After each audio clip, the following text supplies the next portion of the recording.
pas visibles à l'œil nu, mais qui demeurent, plutôt que choses qui sont visibles à l'œil nu, mais qui ne subsisteront pas, puisque nous savons pertinemment qu'elles ne sont que pour un temps.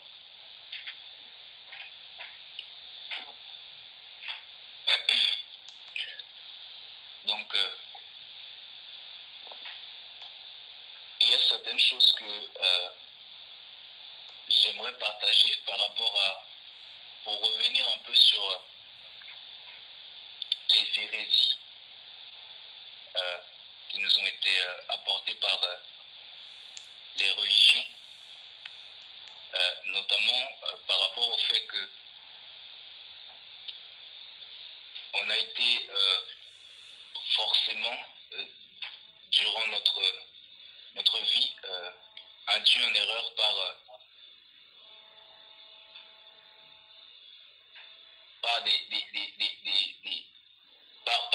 par des choses qui n'ont pas été enseignées par Dieu. Je prends l'exemple de la doctrine de la Bible. Beaucoup de traductions de la Bible à l'heure actuelle présentent des problèmes au niveau de la doctrine. Je pense à la Bible qui est généralement distribuée sur les divers continents. Et notamment, je sais qu'en Afrique, la plupart des gens qui ouvrent une Bible Louis II. Et pourtant, quand on lit les traductions que nous avons à notre disposition aujourd'hui, parce que c'est une grâce de pouvoir bénéficier d'un large choix, mais on se rend compte que ces Bibles-là qui sont majoritairement distribuées, elles sont bourrées de fautes. Et on ne peut pas négliger ce fait-là, parce que quelque part, ça ne peut que influencer négativement les hommes qui cherchent le Seigneur, bien qu'ils soient sous la conduite de l'Esprit. Et on ne doit pas s'inquiéter pour leur devenir. Mais toutefois, le fait que aujourd'hui, le Seigneur nous fait grâce de nous enseigner la réforme actuelle, les messages qui reprennent sur les fondamentaux, ils sont là finalement pour renchérir les bases qui nous ont été données, les bases de notre foi. Et cela tend à l'accomplissement du but pour nos vies, c'est-à-dire la délivrance. Je vais rapidement donner un exemple pour illustrer mes propos dans le livre de Matthieu, chapitre 5, verset 48. Je ne sais pas, Marie-Thérèse, je pense que tu as la seconde.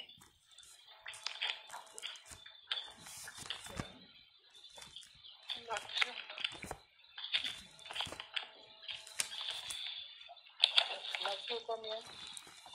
Matthieu chapitre 5, verset 48.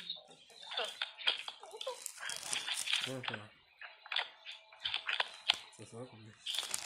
Matthieu combien? 5,48. J'entends pas. 5,48. 48.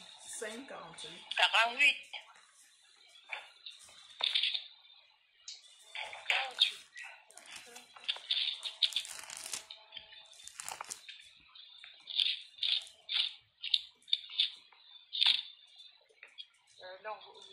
Non, il y a une erreur là. 48. 5. Oui, c'est le dernier verset. Non, mais votre chapitre d'abord. 5. 5. 25, merci. 5. Matthieu 5, pas 25. Non, 5. Matthieu 5, verset 48. Ah, 5, merci. Excusez-moi. Heureux, je dis la parole de Dieu. Heureux ceux qui font preuve de bonté, car on aura de la bonté pour eux. là. Non, le verset 48. Verset 48, Lydia. Verset 48. Soyez Verset donc 48. soyez Oui, donc c'est vrai. parfaits comme votre Père Céleste est parfait. Oui, C'est ça, 51, c'est bien. Oui, c'est vrai. relis une fois. Voilà, c'est Matthieu 5, excusez-moi, hein, Matthieu 5, verset 48. Soyez donc parfaits comme votre Père Céleste est parfait. Merci. Donc, j'ai pas choisi cette référence-là au hasard. Hein. Si je pouvais vous citer, si je pouvais quantifier le nombre d'erreurs que j'ai eu à relever par rapport à cette version-là, par rapport à cette traduction, ben, je pourrais vous en donner une trentaine. C'est-à-dire une trentaine de fautes se retrouvent là dans les 4 évangiles. Donc ça pose un problème parce que on n'a pas à être sujet à autant de variations. Ici, j'ai choisi le verset 48 qui dit « Vous serez donc parfaits, comme votre Père qui est dans les cieux est parfait. » Donc là, je vous ai donné la version que je lis dans ma vie quotidienne, donc la BJC. On voit que il est question du mot parfait ici. Le mot parfait ici, c'est plérou, ça veut dire le comble en fait. Le comble, ça veut dire aussi Plénitude. ça dit aussi amener à ses fins. Ça parle aussi d'accomplissement. D'accord? Ça parle aussi de l'âge mûr. Accompli. Donc on parle des objectifs à atteindre.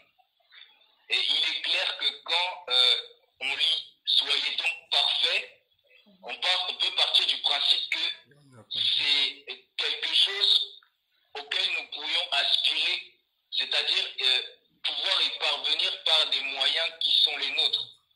Alors que c'est tout à fait inconcevable pour un homme de chair et de sang de devenir parfait par lui-même. Amen, amen. Et ici, c'est le maître qui nous parle. Il dit, vous serez donc. Donc, parfait, oui. Donc, on parle d'une promesse ici. La phrase est formulée de manière à ce que par la foi, nous y parvenions.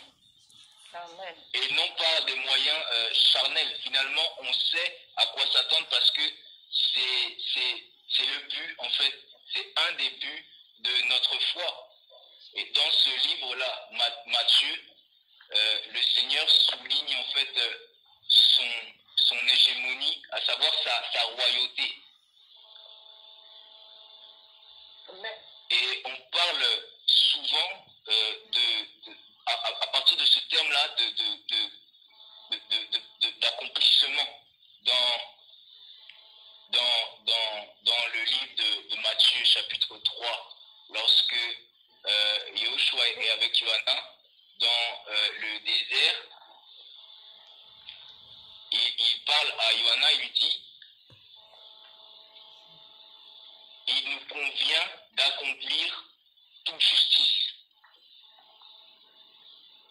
Bon, encore une fois, on parle il est mention de ce terme-là, l'accomplissement. C'est quel verset? C'est le Matthieu 3, mais je ne me souviens plus. Je crois que c'est à partir du 10e là-bas. Ouais. Donc on parle d'accomplissement. Donc c'est en ce qui concerne la vision du croyant. Parce que nous tous qui sommes enfants de Dieu, nous avons reçu une vision. Et cette vision-là est partie prenante de l'espérance dont nous sommes porteurs. Et l'espérance, c'est intrinsèquement le moteur de notre foi. C'est à cause de l'espérance que nous savons qu'un jour, nous serons sauvés. C'est à cause de l'espérance que nous savons qu'un jour, nous serons délivrés de ce corps-là, de notre humiliation. Ce corps-là qui est manifestement contraire à la bienséance, à la piété. Ce corps-là qui a des désirs contraires à la volonté du Seigneur. Ce corps-là dans lequel nous sommes éprouvés. Dans le livre de Hébreux, il est dit que la foi est une ferme espérance des choses que l'on espère, une démonstration de celles que l'on ne voit pas. Donc ce soir, je voudrais parler de cette espérance-là, puisque cette espérance-là, nous sommes en mesure de la nourrir chaque jour. Et c'est cette espérance-là qui nous donne les forces requises pour mener à bien notre mission de pèlerinage sur cette terre.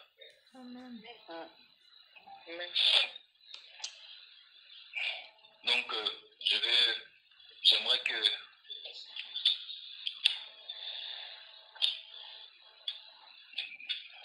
Hébreux chapitre 5.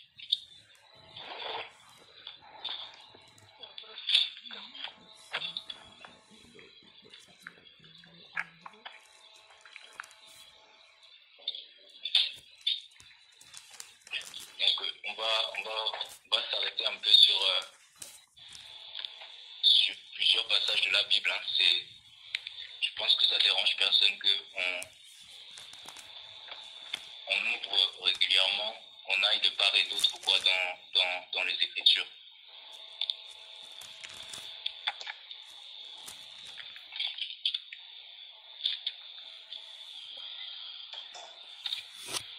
Donc, Hébreux chapitre 5, verset 14. Mais la nourriture solide est pour les hommes faits, pour ceux dont le jugement est exercé par l'usage à discerner ce qui est bien et ce qui est mal. Amen. Et que je le relis.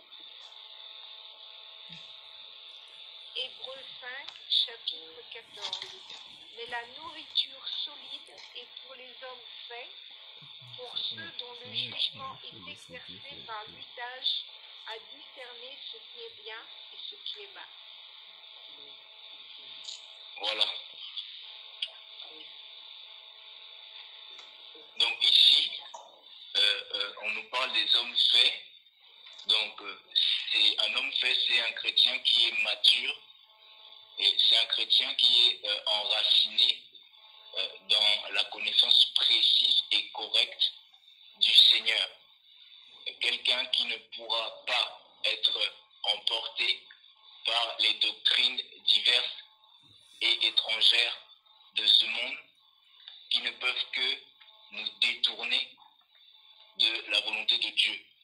Et aujourd'hui, nous sommes exposés parce que beaucoup de voix se présentent devant nous, beaucoup de discours peuvent nous être apportés qui ne correspondent pas avec ce que le Seigneur a donné dans sa parole. Quand on parle de la nourriture solide, on parle de sa parole.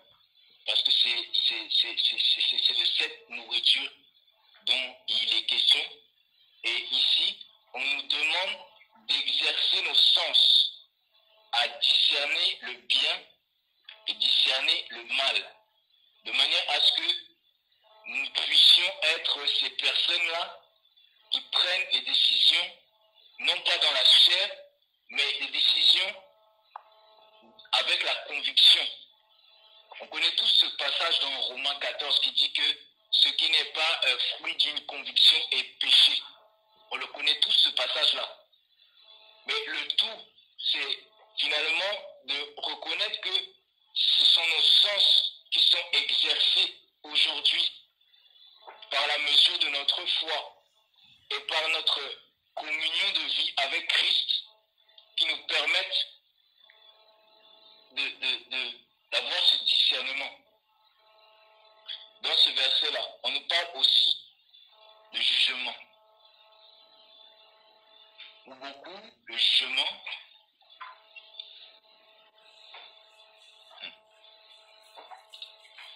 pourquoi je dis c'est le jugement? Parce que on nous parle de la parole de la justice et le discernement fait partie intégrante du jugement, parce que un enfant de Dieu est amené à juger pour exercer son discernement.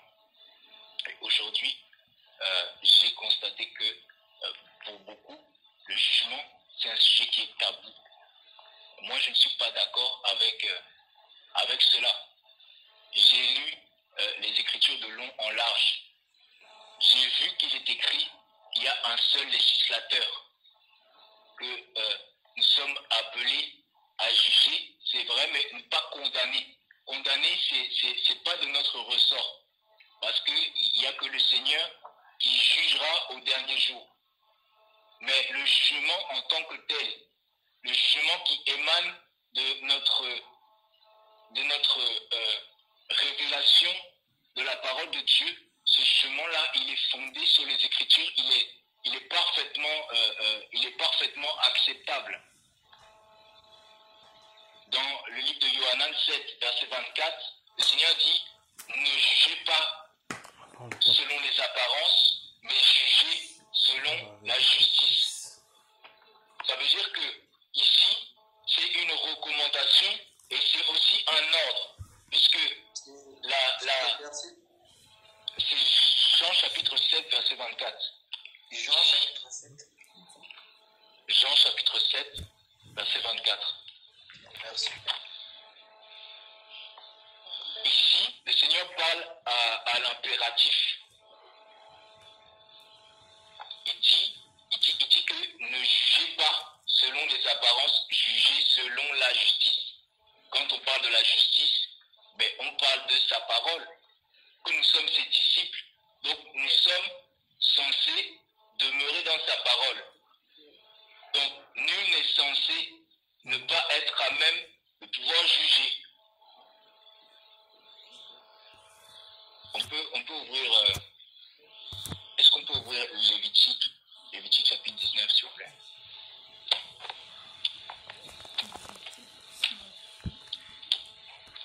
On n'avait pas du temps, hein. On peut ouvrir la Bible, hein. C'est ça l'étude française. Hein? C'est ça les prédications light. Lévitique comme exact.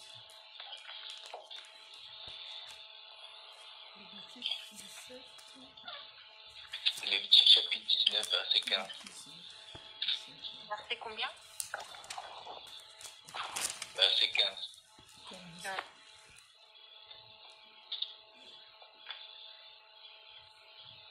J'ai pas compris.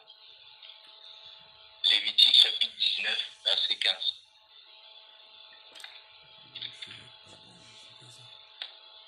Vous ne commettez pas d'injustice dans vos jugements. Tu n'auras pas d'égard à la personne du pauvre et tu n'honoreras pas la personne du grand, mais tu jugeras ton prochain selon la justice. Merci. Merci beaucoup. Donc là, il est question de jugement. Donc ce sont des prescriptions, des ordonnances qui sont suffisamment claires et qui nous parlent des choses que nous avons à faire. Et le jugement est partie prenante de la vie d'un enfant de Dieu, puisque au fur et à mesure de sa progression, il sera amené à exercer son discernement pour faire la part des choses et prendre les décisions qui sont requises et qui se présenteront être les meilleures pour que sa vie puisse être tournée vers Christ. Lorsque le Seigneur appelle un être humain, il lui dispense ces paroles-là: ne te détourne ni à gauche ni à droite. Pourquoi? Parce que c'est le chemin étroit dans lequel tu entres en tant qu'enfant de Dieu qui te fera triompher. Et tu dois savoir que la parole de Dieu, elle est toujours au-dessus de tout ce qui nous concerne, à savoir nos raisonnements.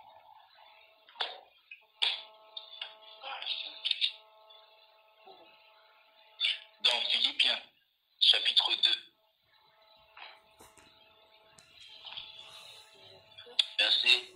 verset 12, il est dit, c'est pourquoi, mes bien-aimés, comme vous avez toujours obéi, mettez en œuvre votre propre salut avec crainte et tremblement, non seulement comme en ma présence, mais beaucoup plus maintenant que je suis absent. Car c'est Elohim qui opère en vous le vouloir et le faire pour son bon plaisir. Faites toutes choses sans murmure et sans raisonnement, Amen. afin que vous soyez sans reproche et sans mélange. Alléluia. Donc ici c'est combien? Et c'est Philippiens chapitre 2, versets 12 à 14.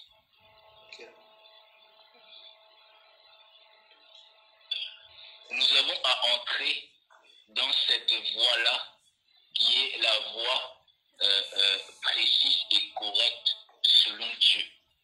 C'est cette même voie-là qui nous a fait échapper, selon 2 Pierre chapitre 2, versets 19 à 20, aux souillures de cette vie.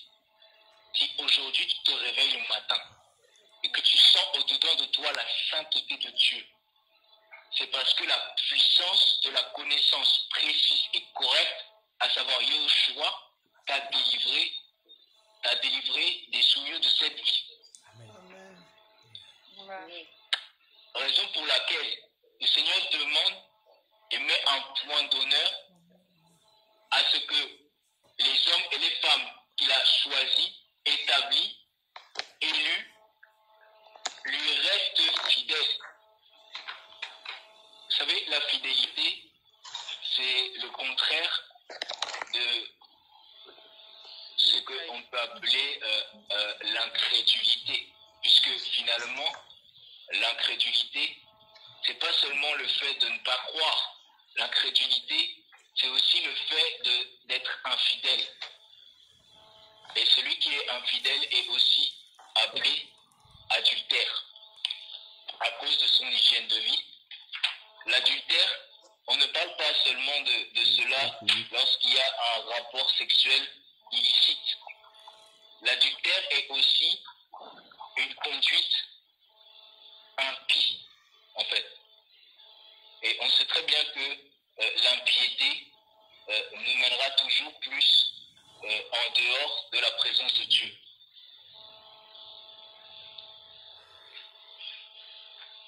Donc nous ne devrions pas avoir finalement d'efforts à fournir, si ce n'est que savoir que le Seigneur nous attend dans cette parole-là qui nous a été dispensée et que sous aucun prétexte nous devrions interroger. Elle dit aussi que le diable est capable d'user d'artifice pour tromper. Et c'est pourquoi nous devons tout de même être vigilants. Je vais prendre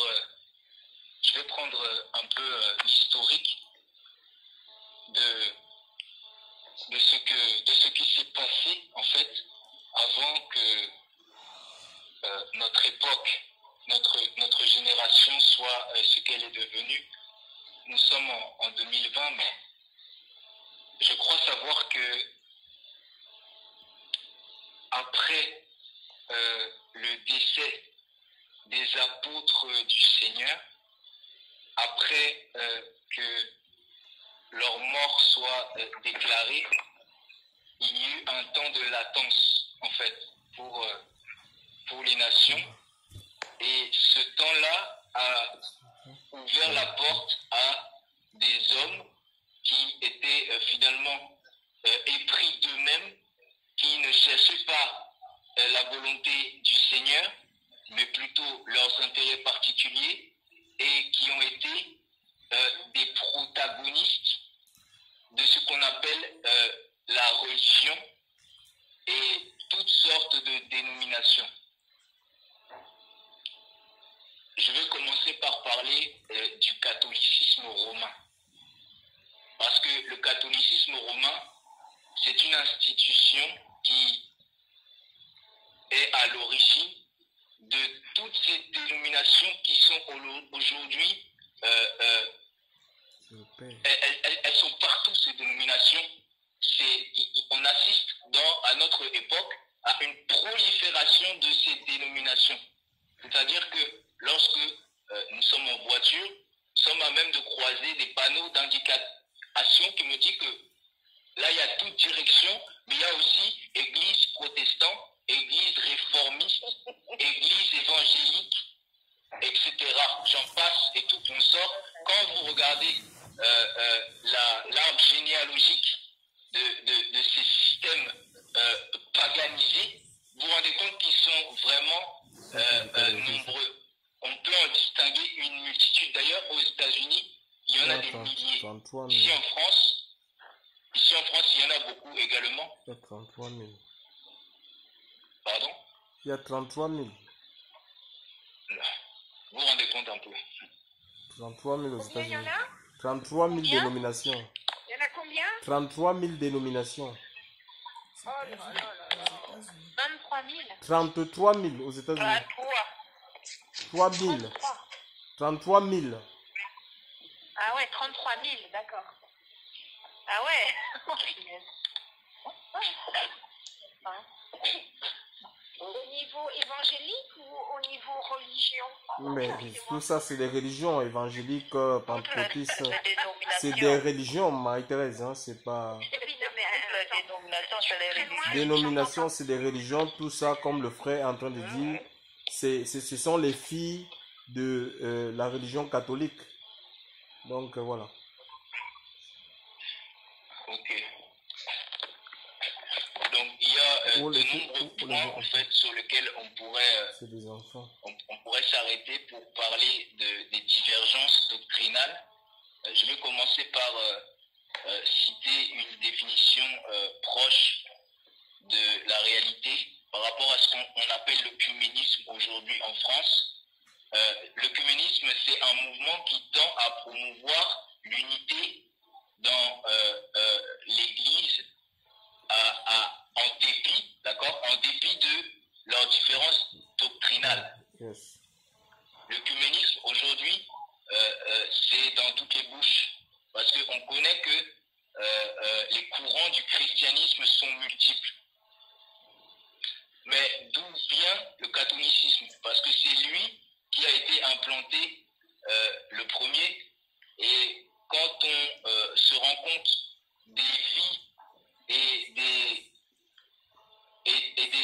doctrines qui ont été apportées au commencement par ces hommes-là, on parle au IVe siècle, au IIIe siècle, on se rend compte que ces gens-là étaient complètement à côté du message de l'évangile, qui étaient complètement sortis de la simplicité, qui jamais n'avaient eu une relation avec Christ, qui ne cherchaient que des intérêts qui leur étaient propres.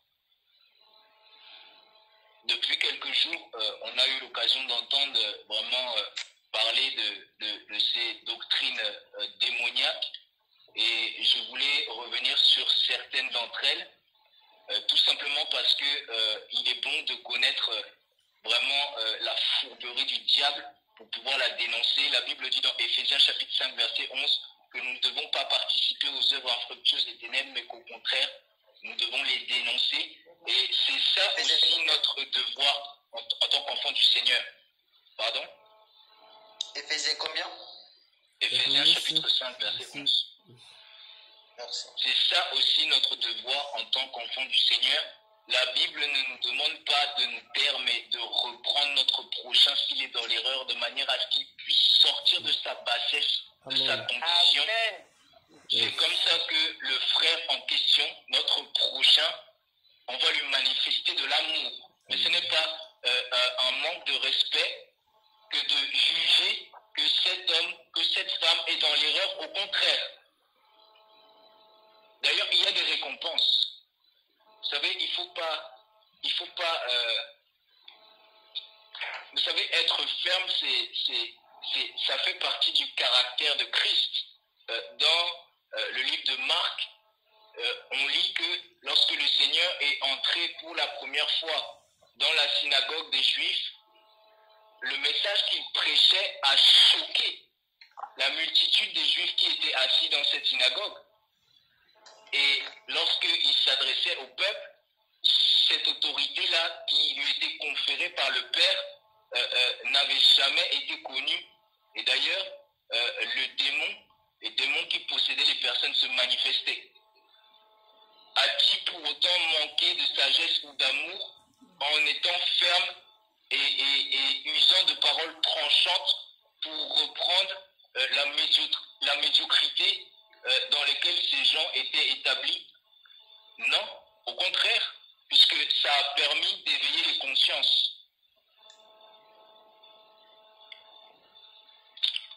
Il y a un homme qu'on appelle Cyprien de Carthage. Donc il est né au IIIe siècle après Jésus-Christ et il a exercé un ministère, on l'appelait père de l'Église en fait. Donc c'est un érudit, quelqu'un qui a influencé son époque. Je crois qu'il a évolué dans la région d'Alexandrie en Afrique. Et cet homme, il a été à l'origine de l'institution de la dîme dans l'Église catholique. Bien que cette dîme-là n'était plus d'actualité puisque le message apostolique n'en parlait plus, il a jugé utile de la mettre au goût du jour pour entretenir le clergé. Donc c'est finalement quelque chose qui a été décrété, la dîme, dans l'Église catholique, et elle a été généralisée au 8e siècle. Et par la suite, tenez-vous bien, par la suite, les églises dénominationnelles de Pentecôte, etc., j'en passe, ont repris cet usage-là, prétextant qu'il fallait revenir à la loi de Moshe. C'est comme ça que ça a été dit. Mais en réalité, pendant des siècles, elle a servi à entretenir le diocèse et à entretenir les prêtres, puisqu'on les envoyait parcourir différentes étapes pour leur formation.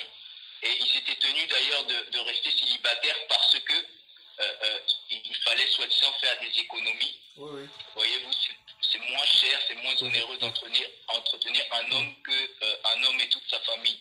Raison pour laquelle on a donné l'ordre aux prêtres catholiques de rester célibataires.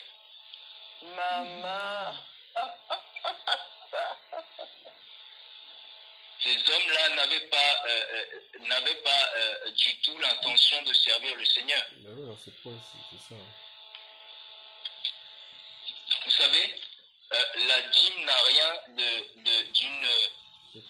d'une loi qui est néo-testamentaire. J'aimerais qu'on ouvre un peu, on va s'arrêter un peu là-dessus. Il faut que je prenne mon temps.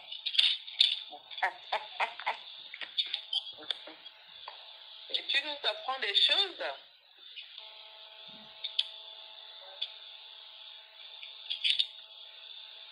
Dans l'épître de Pétrus, il nous est dit que plusieurs choses de Pierre. Pétrus, chapitre 1er. Non. Le deuxième épître de Pétrus, chapitre 1er. Verset 12. Ouvrez un peu Acte 4. Moi, je vais lire ça. Ouvrez un peu Acte 4. Verset.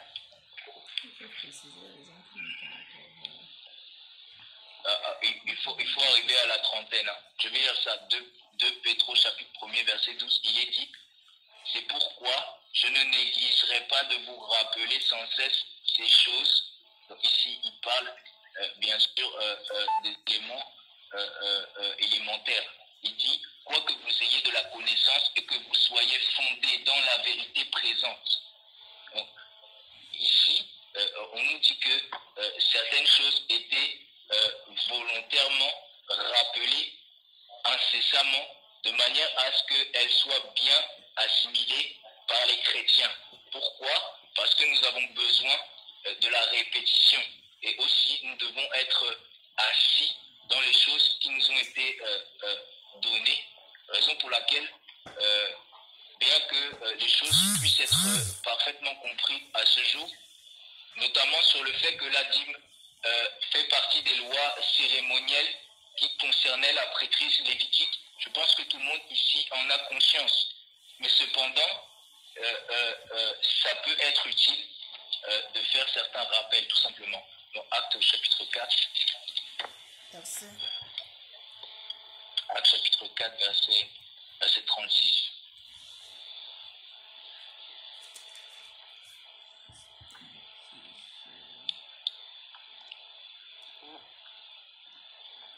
Or, Joseph, surnommé par les apôtres Barnabas, c'est-à-dire fils de la consolation, lévite de nationalité chypriote, ayant une possession, la vendit en apportant le prix et le mit aux pieds des apôtres.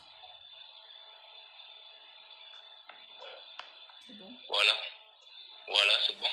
Bon, simplement, je voulais souligner le fait que cette parole-là nous parle de Barnabas. Barnabas, c'était un homme qui a accompagné l'apôtre Paul. Donc, c'était un homme de Dieu de renom. Dans les Écritures, il fait office de colonne. Il a influencé sa génération par sa vie de prière et de sainteté. Et cet homme-là, on nous dit que c'était un lévite. De par sa postérité. On nous dit que c'était un lévite et qu'ayant vendu sa possession, il en apporta le prix. Jamais on a réclamé à ce que cet homme reçoive des dîmes. Cet exemple même de l'écriture est très parlant, puisque aujourd'hui, ce ne sont pas les églises de notre génération qui importent, mais les églises primitives. Et dans toute l'écriture, on nous cite des références, des références qui sont dignes d'être suivies, comme le rassemblement en Judée, qui était vraiment reconnu pour sa piété et son obéissance de la part de tous les croyants. Et plusieurs fois, on en fait mention. Ce n'est pas les églises dénominationnelles qui doivent plus nous influencer que ces églises-là. Je suis désolé d'ailleurs, les Écritures sont riches de connotations et de parallèles pour nous enrichir de l'exemple selon le Seigneur. Et la dîme, c'est un impôt qui concernait le service lévitique sous la loi de Moïse, et elle concernait des serviteurs, une tribu des enfants d'Israël qui étaient consacrés à plein temps dans le service du temple. Donc ça, vous n'êtes pas sans l'ignorer. Et aujourd'hui, le régime a vraisemblablement été bouleversé après la mort et la résurrection de Yehoshua. Et quelqu'un peut prendre Jérémie chapitre 33, à partir du verset 20. On va lire ce passage-là qui est manifestement très très puissant, très révélateur de ce que nous sommes. Jérémie chapitre 33, verset 20.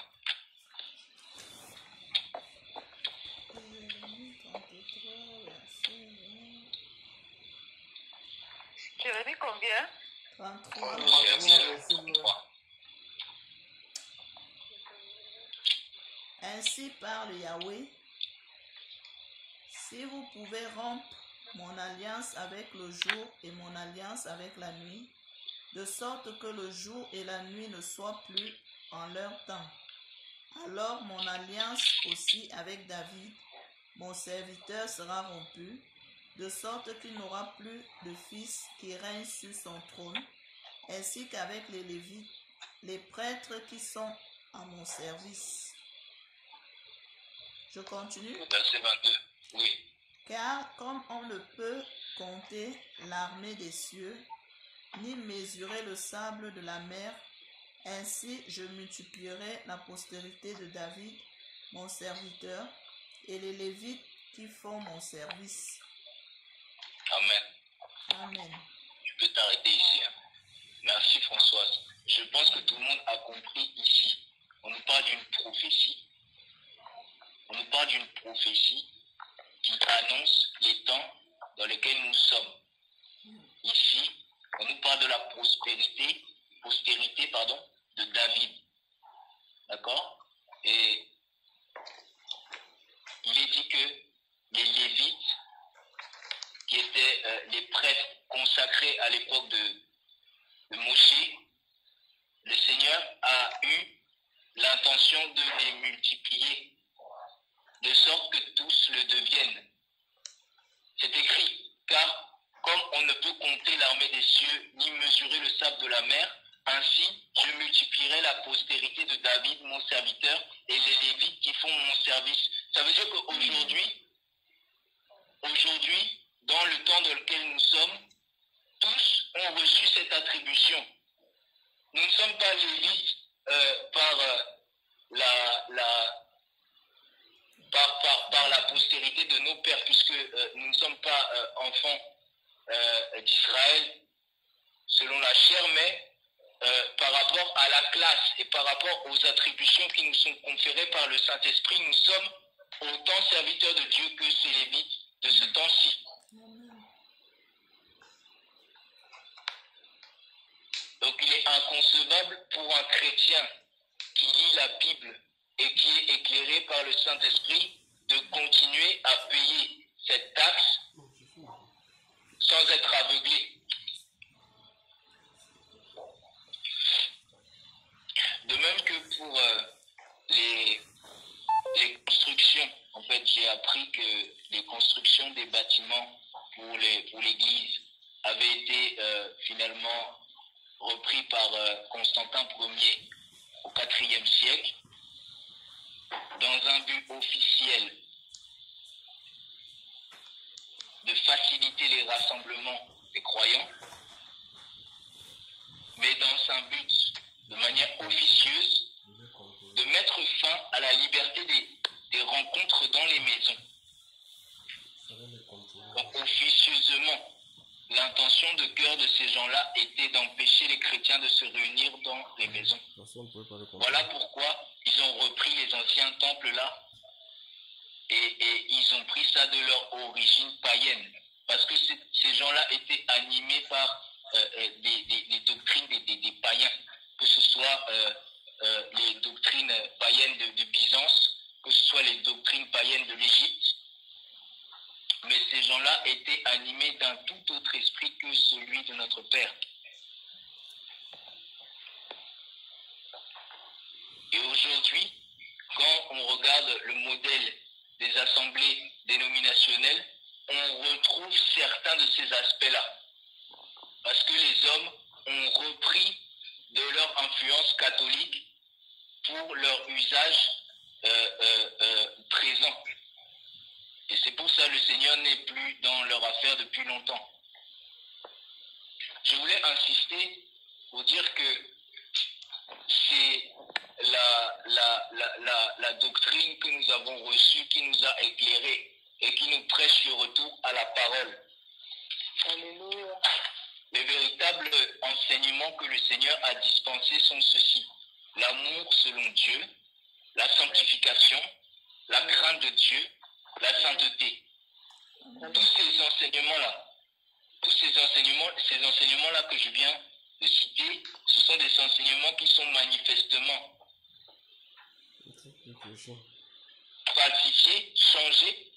On ne prêche plus sur ces enseignements pour la plupart. On ne met plus l'accent sur ces enseignements. Plus de 90%. Plus de 90% des assemblées chrétiennes. Tu peux répéter, s'il vous plaît? Répétez quoi? L'amour selon Dieu, sanctification. L'amour selon Dieu, la sanctification, la crainte de Dieu et la sainteté. Ok. Merci. Oui, donc je disais, plus de 90% des assemblées chrétiennes d'aujourd'hui sont détournées. Et en fait, nous sommes prévenus de toutes parts, en fait, parce que nous qui avons la grâce de pouvoir bénéficier de traductions de la Bible comme celle de la BJC, par exemple, qui est vraiment, pour ma part, très enrichissante, nous n'avons pas, nous ne pourrions pas nous-mêmes, ne serait-ce qu'un peu nous justifier de ne pas savoir vraiment les tenants et les aboutissants du temps dans lequel nous sommes. Je pense là brièvement à Acte 20, où Paul dit qu'il s'introduira parmi nous des loups ravisseurs qui introduiront des sectes pernicieuses. Tout cela avait été annoncé en fait. Et tout ce que nous vivons aujourd'hui actuellement, la vigilance, c'est une prérogative en fait. Qu'est-ce que je voulais dire? Oui, je veux aussi mentionner 2 Corinthiens 2. 2 Corinthiens chapitre 2. 2 Corinthiens chapitre 2.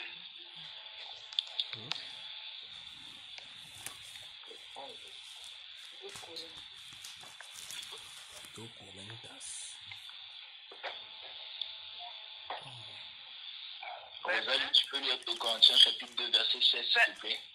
Verset 17. 2 Attends, Corinthiens 2. Je ne suis pas encore à la page. Tu as les 2 Corinthiens verset. 2 Corinthiens chapitre 2 verset 17 s'il te plaît. Attends.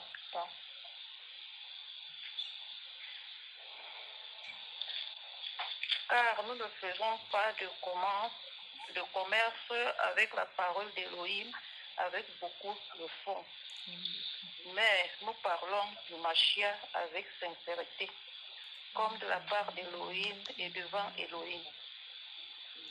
Amen, amen, gloire à Dieu. Donc ici, on nous parle du commerce des fers, notamment. Il dit que nous ne faisons pas du commerce. Et c'est ce qui est fait, c'est ce qui est pratiqué.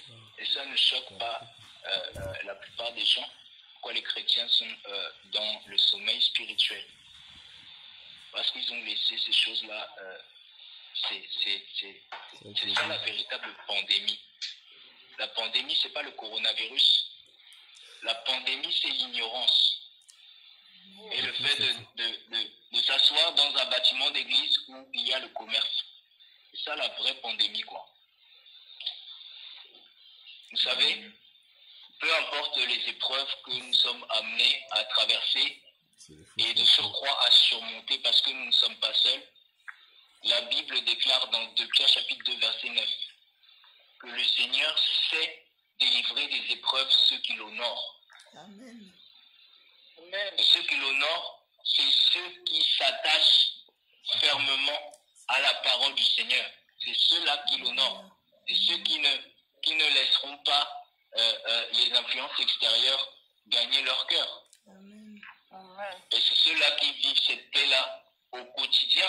Vous savez, on n'a pas l'ambition de devenir des grands bishops ou quoi, nous qui avons reçu ces dons-là, de pouvoir lire la Bible. Non, c'est pas ça. En fait, la priorité du chrétien, c'est de connaître son maître dans l'intimité. Amen, amen, Pouvoir amen. connaître les différents aspects de son identité. De pouvoir connaître ses sentiments intimes, les plus intimes. Je reçois. C'est ça le désir qui doit animer ton cœur. Amen. C'est ça qui va te faire prospérer dans ces voies, parce que c'est ça qui fera de toi une personne en vérité. Le Seigneur dit, n'aimons pas en parole et avec la langue, mais en action et en vérité, parce que c'est le cœur qui est sondé. Amen. Le cœur qui est sondé. Et nous sommes entièrement nus devant celui devant qui nous avons. C'est écrit, non? Hébreux chapitre 4, c'est écrit.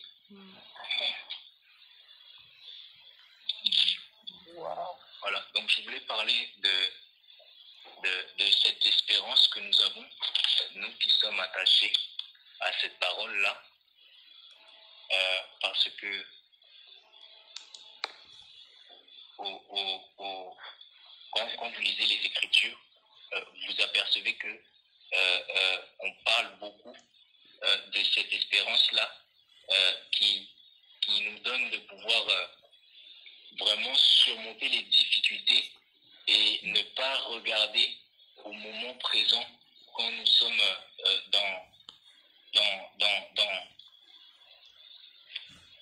dans l'épreuve.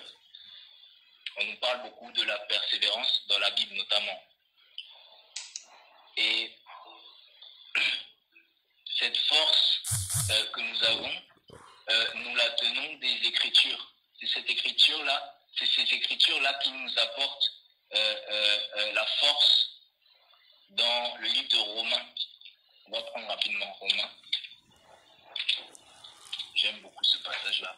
Romains chapitre 15.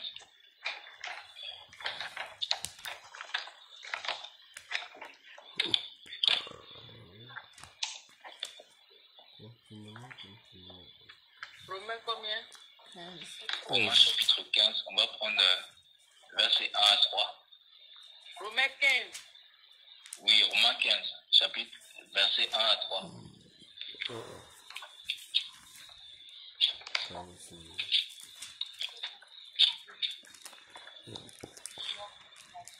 Bon, je vous avais prévenu qu'on s'arrêterait beaucoup dans les Écritures. Je pense que ça peut nous faire du bien, quoi. Romains 15.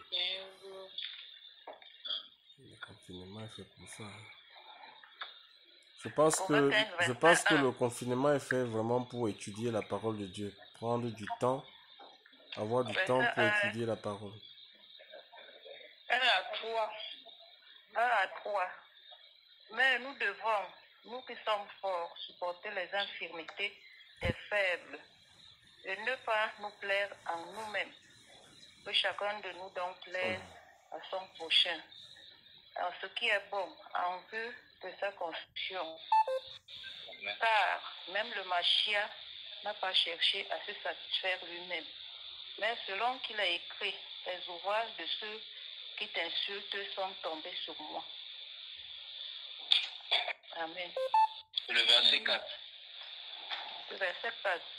Car toutes choses qui ont été écrites auparavant ont été écrites pour notre instruction, afin que par la persévérance et la consolation des Écritures, nous ayons espérance. Voilà, merci beaucoup. Donc ce passage-là est emblématique parce qu'il nous parle de l'état d'esprit dans lequel nous devons tous être pour que nos liens soient toujours plus perfectionnés et que nous soyons à même d'être cette Église glorieuse. C'est le modèle parfait. Quand il est écrit, nous devons supporter les infirmités des faibles et ne pas nous plaire en nous-mêmes. Combien encore aujourd'hui de chrétiens sont gagnés par leur ego? Combien encore parmi les chrétiens sont gagnés par l'égoïsme? Et pourtant, ils savent qu'ils le sont, mais ils ne donnent pas suffisamment de leur personne pour réprimer cela. Quand il est dit que chacun de nous donc plaise à son prochain dans ce qui est bon, en vue de sa construction. Encore, c'est révélateur de beaucoup de sens, ce verset-là. Rien que ce petit verset-là. Que chacun de nous, il n'est pas dit une partie d'entre nous, il est dit que chacun de nous donc plaise à son prochain. Et c'est ça, le don de sa personne, le sacrifice. Yahushua était tellement dévoué qu'il s'est sacrifié pour atteindre le but. Yahushua était tellement dévoué qu'il ne pensait pas à lui-même. C'est pourquoi il nous a dit qu'il n'a pas cherché son propre intérêt. Quand vous lisez l'évangile de Marc, par exemple, vous savez, les évangiles, c'est magnifique parce que ça nous relate les différents aspects du maître selon le témoignage de tout à chacun. des témoignages qui sont accrédités, qui sont honorables et qui sont crédibles à nos yeux parce qu'ils renferment la sagesse que nul homme ne peut dégager de sa personne si ce n'est par le Saint-Esprit. Dans le livre de Marc, on nous parle de Yeshua en tant que serviteur, en tant que serviteur d'un dévouement qui est sans pareil. Du premier chapitre jusqu'au 16e chapitre, on voit un Seigneur qui est constamment dans la progression de sa mission, à savoir annoncer l'évangile, prêcher la bonne nouvelle et guérir les malades. Constamment, il ne fait que se mouvoir et sa vision est très large. Vous savez, bien que les pharisiens ont toujours cherché à s'emparer de lui pour mettre fin à son avancée, à son avancement, il n'a jamais prêté attention à la distraction. Et j'aimerais vous dire que c'est au travers de ces écritures-là que nous serons à même de discerner quels sont les véritables sentiments de l'époux afin de s'en imprégner et de l'épouser pour devenir comme lui. Par exemple, dans le livre de Proverbes, chapitre 19, verset 22, il nous est dit « Ce qu'un homme doit désirer, c'est la compassion ». Pourquoi? Parce que le Seigneur est tellement amour qu'il veut que ce soit de son amour que nous puissions vivre pour porter ces fruits-là. Le serviteur en lui-même n'est pas représenté par les hommes de Dieu de notre époque. Quand on voit les hommes de Dieu de notre époque, ils cherchent toujours à se faire valoir, ils cherchent toujours à se mettre en avant. On les voit de partout, ils s'affichent avec des beaux costumes. Mais est-ce qu'on a besoin de voir ces gens-là? Non, on est fatigué de voir ces gens-là. Mais pourtant, on est forcé de les voir parce qu'ils sont sur les chaînes, les médias. Encore ici en France, ça va, mais je pense qu'en Afrique, c'est invraisemblable. J'aurai l'occasion de... Alors que pourtant, dans les Écritures, on nous parle d'un Seigneur qui était toujours en quête de l'intimité avec le Père. Jamais il n'a donné l'occasion aux hommes de le retenir pour lui faire perdre du temps dans les choses de cette vie. D'ailleurs, il a dit, mais je n'ai pas besoin qu'on me rende témoignage que l'homme me rende témoignage de moi parce que je connais ce qui est dans l'homme. Ce qu'il cherchait d'abord, c'était accomplir la volonté de Dieu dans sa vie quotidienne et de manière continuelle. On a vu que chaque fois qu'il se retrouvait dans les déserts, c'était pour chercher la face de Dieu et aussitôt après, il s'en allait pour vaquer à ses occupations. C'est les gens qui le recherchaient, c'est les gens qui allaient le trouver. C'est pas lui qui allait trouver les gens, comme aujourd'hui, certains hommes de Dieu, ils font des prospects, ils cherchent à se faire connaître comme des marcheurs d'entreprise. Dans Yohanan chapitre 6, verset 15, on nous dit que le Seigneur était convoité par les hommes. Ils cherchaient à le prendre pour le faire roi. Mais qu'est-ce que l'Écriture nous dit? Qu'il se retira lui seul sur la montagne pour prier. Pourtant, il avait la possibilité de prendre du temps pour ces gens-là, pour se faire aduler. Et c'est pas ce qu'il a fait. Et encore, cet exemple-là de l'Écriture, il y en a une multitude d'exemples comme ça. C'est pourquoi nous devons toujours parcourir les Écritures pour continuer à... Nous devons être des précurseurs. Le précurseur, par excellence, c'est Yeshua.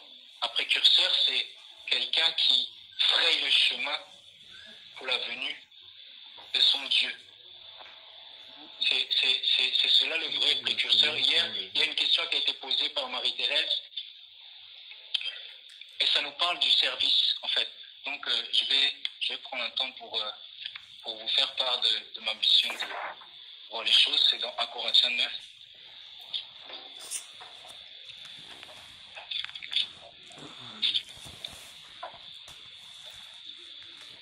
Corinthiens 9. J'ai pas compris. 1 Corinthiens 9. Ah, d'accord.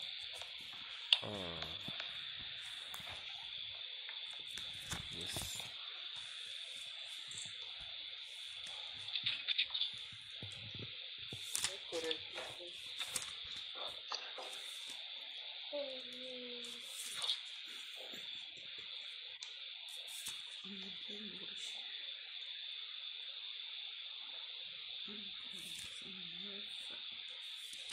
Verset. 1 Corinthiens 9. Verset. Verset 7 à 10.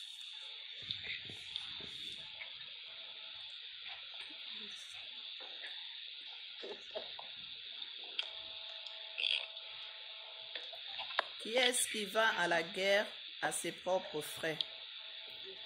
Qui est-ce qui plante une vigne et n'en mange pas le fruit? Qui est-ce qui fait paître un troupeau et ne se nourrit pas du lait du troupeau? Je continue. Oui, s'il te plaît. Est-ce en humain que je dis ces choses? La Torah ne les dit-elle pas aussi? Car il est écrit dans la Torah de Moshe, tu ne muselleras pas le bœuf qui foule le grain. Elohim se met-il en peine des bœufs ou parle-t-il uniquement pour nous? Oui, c'est pour nous qu'il a été écrit que celui qui laboure doit labourer avec espérance. Et celui qui foule le blé le foule avec l'espérance d'y avoir part. Si nous avons sémé parmi vous des biens spirituels, est-ce une grosse affaire si nous moissonnons vos biens charnels? Merci François, c'est bon. Voilà, donc je pense que ce passage est suffisamment explicite. On nous parle des besoins de l'ouvrier vis-à-vis de ce qu'il peut attendre de son maître qu'il a envoyé pour un service. Et ici, on parle du service de l'évangile. Les bœufs qui étaient muselés ensemble étaient employés pour le service agricole. Et on avait interdit de mettre des muselières pour qu'ils puissent se nourrir tout simplement pendant leur service. Ici, on ne parle pas à aucun moment d'argent-monnaie. Ici, il est dit que l'ouvrier mérite son salaire. De la même manière que une armée sera enrôlée et elle sera mise à contribution, on va lui fournir le matériel nécessaire, les campements, etc. pour partir en mission. De la même manière que celui qui plante une vigne s'attend à manger le fruit ou boire le lait de ses troupeaux qu'il a fait paître. De la même manière, un enfant de Dieu s'attend à avoir sa nourriture. Dans le livre de 1 Timothée chapitre 6, verset 6, Paulos dit que si nous avons, on va le prendre simplement, si nous avons l'argent, si nous avons le manger, 1 Timothée 6. 1 Timothée 6, verset 6, je peux lire ça. On reste dans 1 Corinthiens 9, s'il vous plaît. La piété est en effet une grande source de gain quand on sait être content avec ce que l'on a. C'est la piété qui est en nous, qui est produite par l'Esprit du Seigneur en nous, qui nous amène à faire grandir cette espérance-là. Puisque c'est la présence de Dieu qui demeure en nous, qui finalement est plus nourrissante que les choses dérisoires de cette vie qui sont amenées à disparaître. Et le Seigneur sait très bien ce dont nous avons besoin pour vivre décemment. Car nous n'avons rien, verset 7, car nous n'avons rien apporté dans le monde, et il est évident que nous ne pouvons rien en apporter. Si nous avons la nourriture et le vêtement, cela nous suffira. Vous connaissez la suite qui parle de ceux qui veulent s'enrichir et qui se perdent vraiment de manière terrible. Hein. On parle de la perdition pour ceux qui s'attachent, qui résout en leur cœur de faire de l'argent.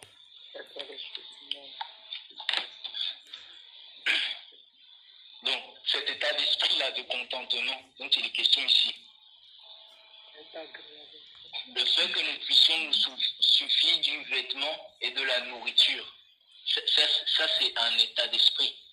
Ça veut dire que notre vie est dégagée finalement de ce dont nous sommes faits, c'est-à-dire ce qui est mortel en nous et qui est absorbé par la vie de Christ. Lorsqu'un homme est en mesure de connaître que seule la nourriture et le vêtement lui suffit, cet homme-là est affermi. Cet homme-là est mûr. Cet homme-là est accompli. Cet homme-là n'a plus besoin qu'on lui enseigne sur les principes fondamentaux parce que c'est un homme qui a compris ce que le Seigneur attendait de lui tout simplement. Et c'est là où le Seigneur veut nous conduire. Les gens qui font les doctrines là, de prospérité, qui nous parlent des choses de cette vie désuète, ces gens-là ne sont plus avec le Seigneur, tout simplement. Ils n'ont pas compris ce que le Seigneur attend d'eux, ils sont disqualifiés. Et c'est pas être dans je suis pas en train de divaguer en disant cela. Moi, je vois que dans la parole de Dieu, on touche à tout ce qui concerne l'essentiel. Et la gratuité, c'est un principe qui est moral. De la même manière que personne ici en France ne peut dire « je ne sais pas que tuer, c'est mal ». Mais de la même manière qu'un chrétien digne de ce nom ne peut pas dire que oui, on peut traiter les affaires de Dieu avec l'argent-monnaie. Le Seigneur a dit « rendez à César ce qui est à César » parce que ce qui est à César concerne le système économique mondial qui est complètement plongé dans les ténèbres. Et il n'y a pas de rapport entre la justice et l'injustice, la lumière et les ténèbres, Christ et Bélial. Comment est-ce qu'on peut encore à cette époque, bénis comme nous sommes, ne pas pouvoir faire la part des choses? Nous qui avons la crainte du Seigneur, nous qui nous revendiquons du Seigneur, je vais simplement revenir à Corinthiens 9. Il faut se laisser convaincre, hein. C'est le Seigneur qui nous... Il faut fuir tous ces établissements-là, toutes ces choses-là. Il faut fuir. Il vaut mieux être seul que mal accompagné. Amen. Ça, c'est pas marqué dans la parole, mais ça, c'est les choses du monde.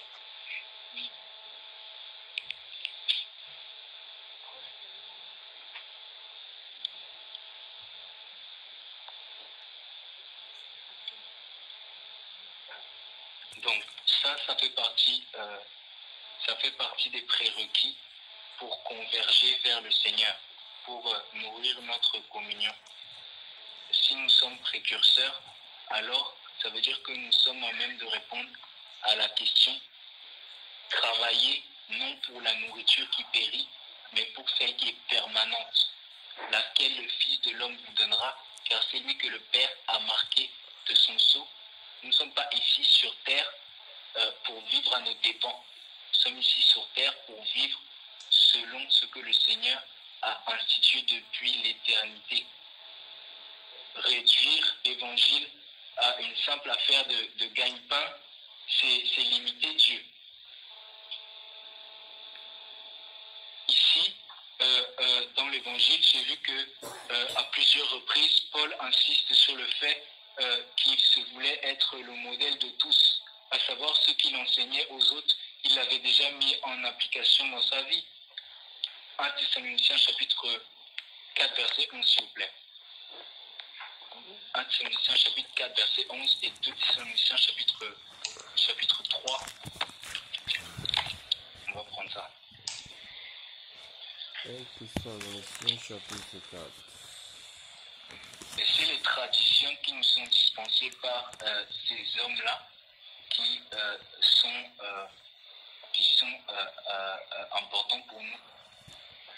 C'est ces traditions-là qui nous importent si nous voulons c'est à ces traditions-là que nous devons nous attacher. Et comme disait si bien le frère, ces temps de confinement-là, ce ne sont pas des temps où on va gaspiller. C'est des temps où on va se remettre en question. C'est des temps où on va se perfectionner. C'est des temps où on va prendre plus de temps pour méditer la parole. Parce que le reste du temps, il y a d'autres choses qui sont à même de réduire ces temps-là. Amen. 1 Thessaloniciens chapitre 4.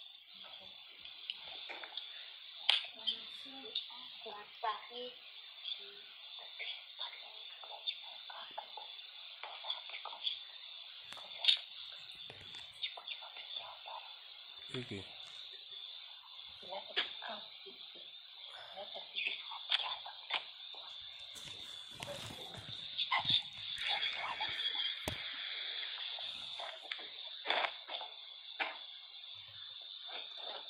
Chapitre 4,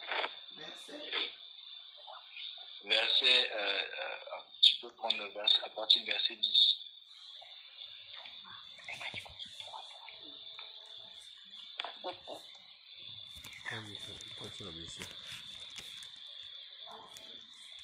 Et c'est aussi ce que vous faites à l'égard de tous les frères qui sont dans toute la Macédoine. Mais, mes frères, nous vous prions de vous perfectionner tous les jours davantage et à vous efforcer sérieusement de rester tranquille, de vous occuper de vos propres affaires et de travailler de vos propres mains, ainsi que nous vous l'avons ordonné, en sorte que vous conduisiez honnêtement envers ceux du dehors et que vous n'ayez besoin de rien. Amen. Amen. Amen, gloire à Dieu. Ici, ce sont des ordres qui sont exécutés promptement. Pourquoi? Parce que Dieu parle avec son esprit à travers cet homme-là. C'est l'irrépréhensibilité que nous devons viser et travailler de nos propres mains, même si c'est pénible. C'est plus gratifiant que d'entrevoir l'éventualité d'être assisté par je ne sais quelle allocation au lieu de, parce que pour faire honneur au Père, il faut pouvoir non seulement subvenir à ses besoins, mais mettre de côté pour l'œuvre du Seigneur. C'est à ça que nous sommes appelés. 2 Thessaloniciens chapitre 4, s'il vous plaît. Non, il n'y a pas 4. 2 Thessaloniciens chapitre 3, à partir du verset 6.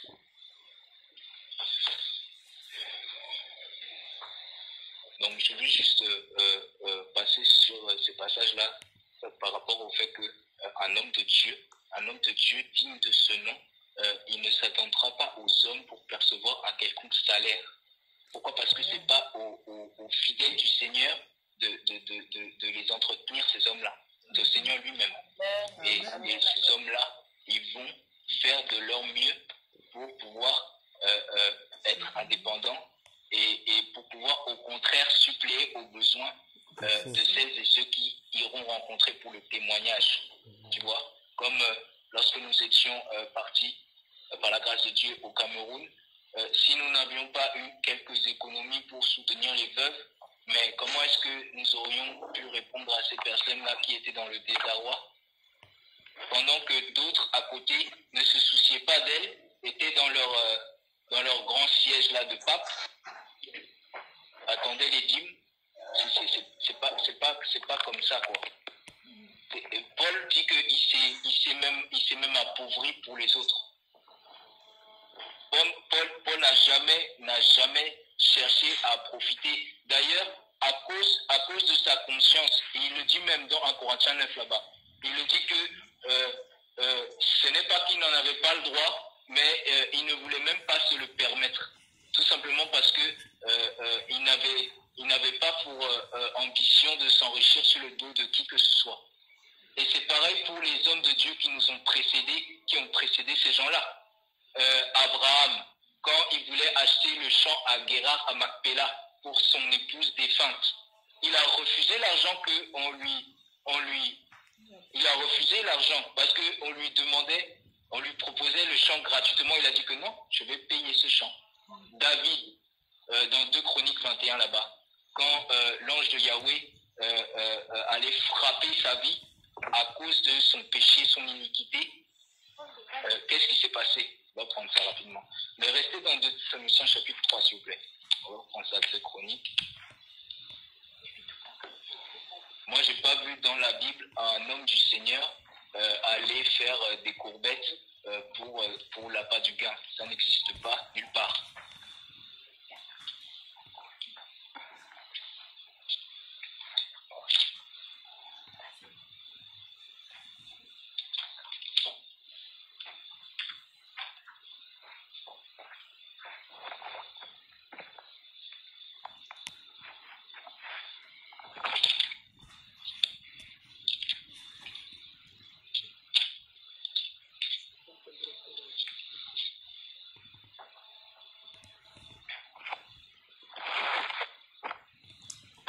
Voilà.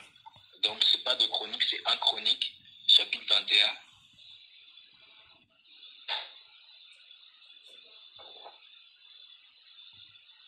Bon, je vais faire la lecture si vous voulez bien.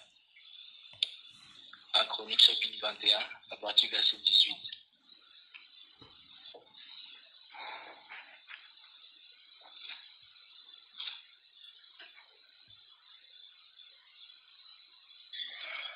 Alors l'ange de Yahweh ordonna à Gad de dire à David qu'il monte pour dresser un autel à Yahweh dans l'air d'Ornan, le Jébousien. David donc monta selon la parole que Gad lui avait dite au nom de Yahweh. Ornan s'étant retourné et ayant vu l'ange, ses 4 fils se cachèrent avec lui. Or Ornan voulait du blé. David vint jusqu'à Ornan, et Ornan regarda, et ayant vu David, il sortit de l'air et se prosterna devant lui, le visage à terre. Et David dit à Ornan, donne-moi la place de cette terre et j'y bâtirai un autel à Yahweh. Donne-la-moi pour le prix qu'elle vaut afin que cette plaie soit arrêtée de dessus le peuple. Et Ornan dit à David, prends-la et que le roi mon seigneur fasse ce qui est bon à ses yeux. Voici, je donne ces bœufs pour les holocaustes et ces instruments à fouler du blé pour le bois et ce blé pour l'offrande. Je donne toutes ces choses. Et le roi David lui répondit, non, mais j'achèterai tout cela au prix qu'il vaut, car je ne présenterai pas à Yahweh ce qui est à toi, et je n'offrirai pas en holocauste qui ne me coûte rien. Voilà. Donc en ce qui concerne l'œuvre du Seigneur, il est clair qu'il n'est pas question d'attendre des autres, et à plus forte raison, sur le point de vue, si c'est par les finances, c'est pas à nous de demander quoi que ce soit. Les offrandes, elles sont volontaires, mais elles ne sont pas arrêtées par les desseins de notre cœur. Ces gens-là, ils avaient compris qu'ils n'avaient pas besoin des autres pour subvenir à leurs besoins. Dans Matthieu 6, on dit que le Seigneur nourrit les oiseaux du ciel qui ne bâtissent pas les greniers, n'est-ce pas? Qui ne moissonnent ni ne sèment. On dit que le Seigneur veut que nous soyons conscients que c'est la même chose pour nous. Donc il faut vraiment sortir de ces états d'esprit-là. Si aujourd'hui, je reviens là-dessus, c'est pas parce que forcément on a besoin de l'entendre, mais c'est parce qu'il faut insister là-dessus de manière à ce que nous soyons capables de réfuter certaines hérésies qui convergent vers ce monde de fonctionnement.